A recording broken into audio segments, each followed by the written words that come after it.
Explain करें। आप कह रहे हैं कि शहबाज शरीफ साहब इस्तीफा दे दें, आप कह रहे हैं कि अमेरिका बहादुर पाकिस्तान को माफ कर दे, आप कह रहे हैं हम इंतखाबात की तरफ आगे बढ़ें, क्या है जी जी देखिए इसमें बहुत जो नजमुद्दीन शेख साहब कह रहे हैं जी, मैं उससे एग्री करता हूँ जी, बहुत अच्छी कि बात। हमें अपने हालात के पेश नज़र चीज़ों को ठीक करने की कोशिश करनी चाहिए, हालात को ठीक करने की कोशिश करनी चाहिए, रिलेशनशिप ठीक करने की।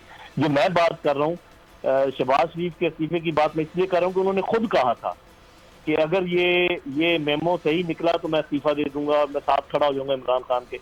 ये तो मैं उनकी बात को दोहरा रहा हूँ, मैं तकाजा नहीं कर रहा कि इस्तीफा दें, मैं करूँ अपनी उन्होंने जो कहा था वही आप कह रहे हैं कि वही वो ये करें। जी सही है, सही जी जी। और दूसरी बात ये कि जो अमेरिका ने कहा है इसी मरासले के अंदर जी, जो कि सामने अभी तक आया नहीं है, मुझे ये पता लगा लेना चाहिए कहा है या नहीं कहा।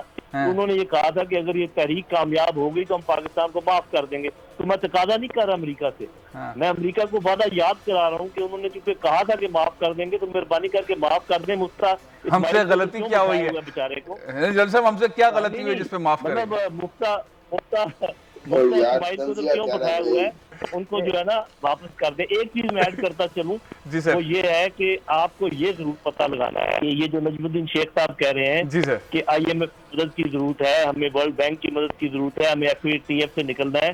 तो ये दोनों तीनों जो महकमे हैं, साथ जो इदारे हैं और साथ उनके पीछे अमेरिका है, ये हमारी मईशत को सुधारने की कोशिश कर रहे हैं पिछले 5 साल से या बल्कि कई सालों से, या बिगाड़ने की कोशिश कर रहे हैं। अगर सुधारने की कोशिश कर रहे हैं तो मैं साथ खड़ा हूँ नजमुद्दीन शेख साहब के।